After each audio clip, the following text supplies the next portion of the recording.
Thank you, Mr. Lloyd, to giving us a brief about Mantra Technology. I'm Rakesh Sharma, General Manager of Mantra Technology, and my colleagues are also here, and they will introduce by themselves.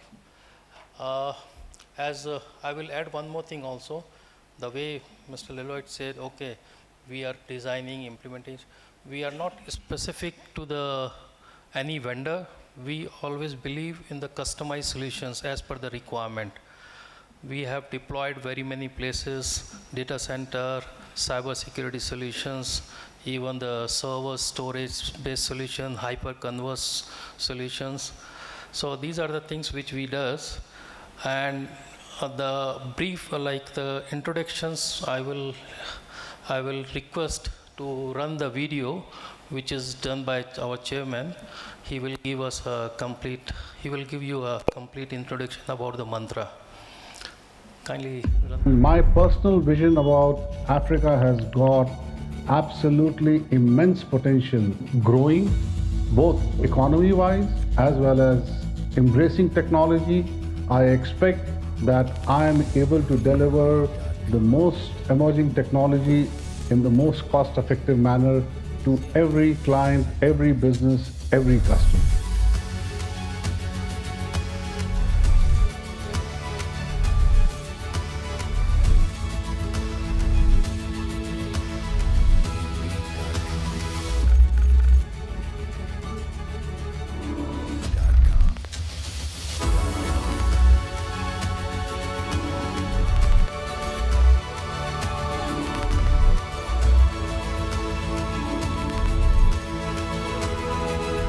The business runs on the technology, and that is precisely the reason why I have always ensured that any emerging technology coming out in the world, Mantra is the front runner in delivering that technology in the most cost-effective manner.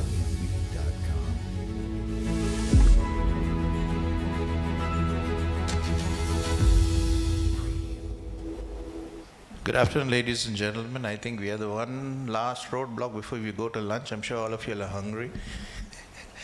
Yeah, nevertheless, we won't take much of our time. My name is Sanjay Jarad Bosco. I head the Enterprise Technologies and Vendor Alliances for Mantra as a group. And I bring in the kind of solutions that you're looking for, the technologies that you would look for, and the global alliances that we would bring down to Uganda to ensure that we provide the right solution and the right fitment for your requirements. I now hand over the mic to our enterprise consultant, Mr. Jafet Chiramira, now who will be taking us through a presentation on, I'll leave it to him. And before I just give a brief, I'll just give a brief of Mr. Jafet. Jafet holds a bachelor's degree in applied IT and software engineering and a plethora of certifications in Dell, Cisco, Red Hat, NetApp, Microsoft, and much more. Jafet has a knack of driving enterprise solutions and addressing customer problems that might seemingly look hopeless from the start. His areas of expertise are in SAN solutions, virtualization, backup and recovery, building hyper-converged infrastructure, cloud solutions, and is one of the specialist, highly certified Red Hat resource in the country. Thank you very much. My name is Jafet Chiramira. You can disregard what you said. I'm just an IT guy. And I'm the one standing between you guys and lunch, so I'll be extremely brief. I want us to have a discussion about the infrastructures that you're running in your data centers, what I see out there in the market, the new trends, and how you can take advantage of these trends. So let's talk about what you have in your data centers. Some of you have data centers, some of you have a small piece of equipment that you're running somewhere, maybe in a store or underneath your desks, but you're running something, okay? And usually on a day-to-day, when I'm called in to speak to customers, speak to people like yourselves, one of the things that I ask customers is, what is that piece of software or application you're running in your environment that equates to dollars and cents? How can you make it? How can we optimize it for you? How can we make it run better? Do you have any issues that you encounter on a day-to-day with these technologies? So I want to prefix my presentation with the applications that usually a lot of customers run. They usually run on things like servers, and there are two types of platforms or of infrastructures. So the first kind is the traditional kind, and this kind usually has a piece of server equipment which has an application running on it. If you are a bit big in scale, it is connected to some kind of storage. It can either be NAS or SAN. I'll try to make this as non-technical as possible, but it's connected to some kind of storage, basically. And this technology has been around for a long time. Well, when I started my journey in enterprise solutions back in 2011, these platforms was what majority of the people are running. It's what majority of, I'll assume, you people are running. This technology has not gone away. It's popular, and there are some things it does well. The other thing that I've also seen, and this is also an old technology, is the virtualized infrastructures. And these infrastructures, this is something that I saw maybe started in 2014, and it's a technology that is still being used. Now, these technologies have been around for donkey years. Okay, not donkey years, but maybe the last 10 or so years. And the reason why they are popular is because they work well. If you look at the virtualized technology, for example, you can virtualize your resources. If you look at how much you can put on a virtualized environment, it only limits your scale depending on the underlying resources of your servers. So these technologies have been around for a while, and they are popular. However, they also have challenges. And the challenges that they do have is something that I see on a day-to-day basis. Usually when I'm called in and I, for example, maybe when I'm talking to Nicholas and I'm like, what are you running in your environment? He says, well, usually it's something like that. The challenges that they have is they are a bit difficult to maintain, especially when they become big in size. So if you have multiple servers, multiple storage boxes connected to multiple switches, when it comes to maintaining, something has gone down and you need to troubleshoot it, it's a bit difficult.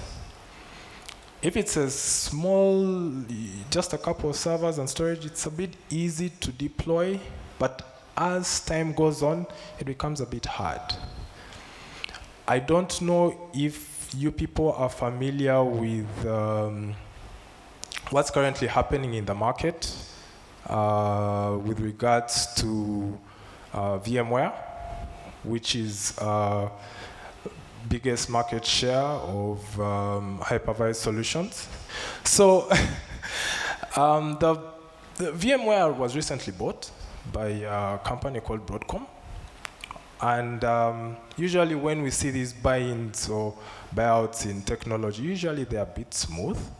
Company buys another company and things usually work as usual. But for this particular marriage, if I can call it, it came with a bit of issues. Actually, a lot of issues. For example, you cannot get support currently if you are a paying customer. You cannot renew support for VMware currently as we speak. Now, usually people have invested a lot of money in these technologies, and what you're looking for is just return in investment, or return on investment, sorry. And if you're not able to get support from these technologies, then there's a problem. So the technologies, as they scale, they're a bit difficult to maintain. Things break down. You need to renew support. In this case of VMware, it's a bit difficult, but usually you renew support. They're a bit difficult to scale. That ties in with a bit of maintenance, but they're a bit difficult to scale. If you have an environment that has 6 nodes and is connected to something on the back end, imagine if they're asking you to scale to another 6 nodes. It is not that straightforward. If you're looking at, for example, engineered systems, which have something engineered with a hypervisor, when someone is selling you this piece of equipment, they can tell you, well, if you want to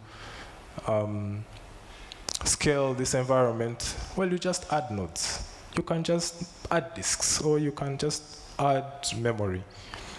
From what I've seen, usually, for example, if you want to add nodes, you need to find out what firmware the previous nodes are running.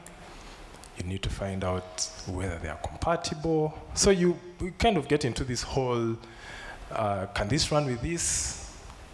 And if it does, will it break something? And so on and so forth. So they don't scale properly, and they're also not cloud ready. How many of you in your universities run some form of cloud infrastructure? You do? Azure? Great stuff. Is it only you? Anybody else running some form of cloud? Azure, AWS, even private cloud? Okay.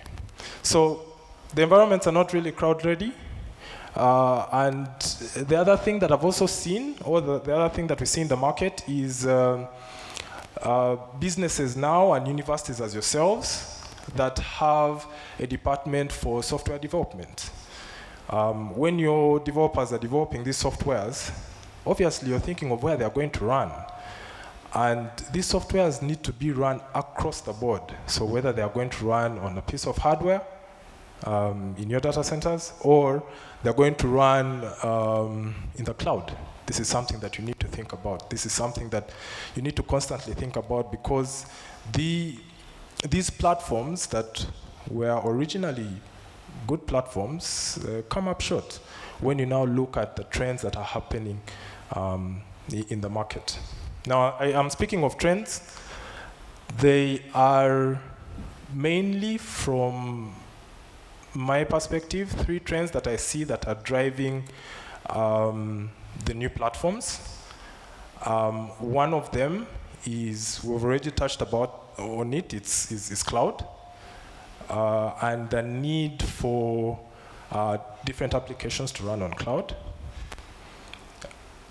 Sometimes people might think that the application that you're running on your server can easily translate into cloud. That is not true. Sometimes those applications have to be re-architected, which takes a lot of time and money. The other factor that we have seen is cost, and people looking for platforms that are cheaper, but also platforms that can scale with need. So if you look at the previous environment, so the previous platforms, if you wanted to scale, As a university, you'd have to go through the procurement process. Some procurement processes take longer than others, and that's a problem. The other driver that I have seen is time to market. I've been hearing about a library thing, for lack of a better word. But if this is an application that you're running on a node, and this is an application that you want to make available to the public, or available to your students or your users, and every time you have to patch this environment, but you have to make it readily available, the old infrastructures or the old platforms, it becomes a bit of a challenge. And yet, with the platform, the new trends that the new platforms, sorry, that we are going to look at briefly, usually favor this kind of thing. You can easily re-architect, you can redevelop, you can easily patch your environment without having to go through a lot of problems. So, the platforms of the future, what do these look like? Well, they should be able to run your applications wherever you want them to run. So whether it is on a server, or it is in the cloud, or it is in a private cloud, shouldn't be a problem. You should be able to run this application wherever and have people consume it. The way you run your application as well shouldn't matter, whether it's a piece of virtual environment or it's a piece of container. I don't know if any of you is running containers in your data center. You seem to be the anomaly. Okay, so it shouldn't matter, whatever you want to run, okay? Your platform should be able to support, whether it's virtual machines or bare metal or containers, shouldn't be a problem. For you people who have development teams, they should be able to closely work together with your operation teams, so that people who are managing this environment in terms of provisioning resources and so on and so forth, and your development team who are developing these applications, they should be able to closely work together so that they can deliver the application. The other thing that we see with these new platforms is they should be able to scale wherever they are running, scale quickly. Okay, so whether that's whether you're running on a private cloud, public cloud, it doesn't matter whether you're running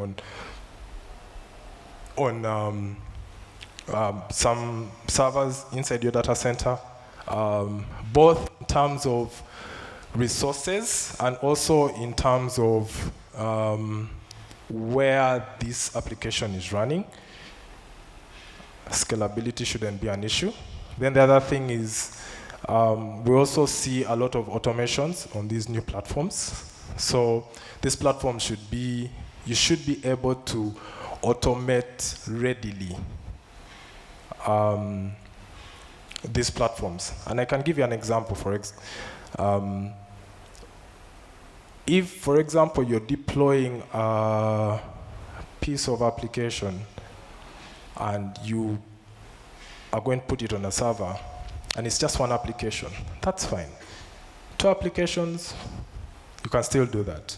3, 4, 5, it will take you some time, but you can get there. But if you imagine you're deploying hundreds of applications running on different platforms, either containers or virtual machines, or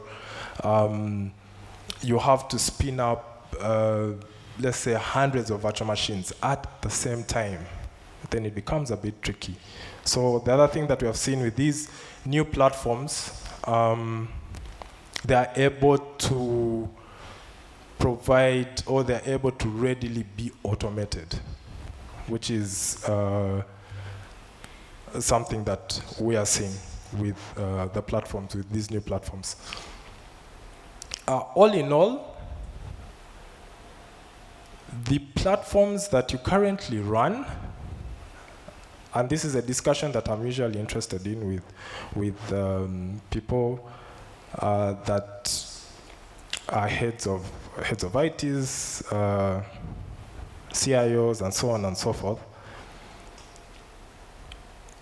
They need to be able to adapt, and they also need to be able to support what is currently in the market, and also what is currently happening, or what is happening in the future. And that is a conversation that, if you're interested in having, we have our booth at the back. You can come in and talk to us. Let us see how we can assist. Let us see how we can help. Because trust me, this is something that you might need to engage on more now than later.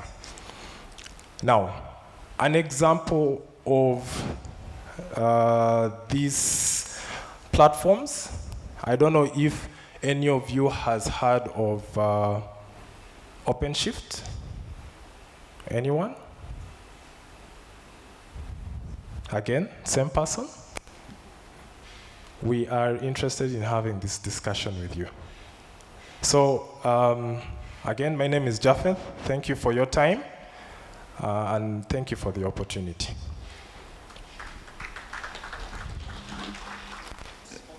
John Balikudembe, Uganda Management Institute. I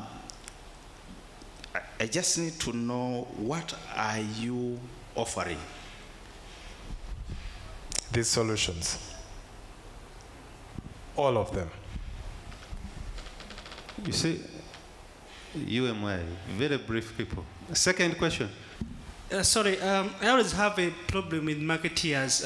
Personally, right now, I was convinced into containerization. And also, I run Cisco Chassis 5.1 series blade servers. But now I've virtualized everything in one box. Of late, the box failed with most of my things.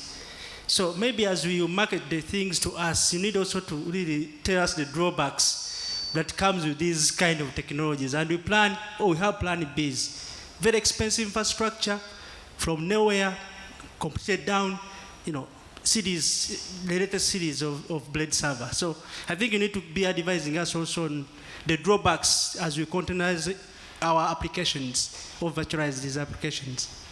So, Richard, maybe in the interest of time, I would like to, or I would actually love to have this discussion with you. Your setup is a setup that I have seen that a lot of customers are running, a lot of people are running, and if you need some advice, which looks like you do, let's have this discussion after lunch.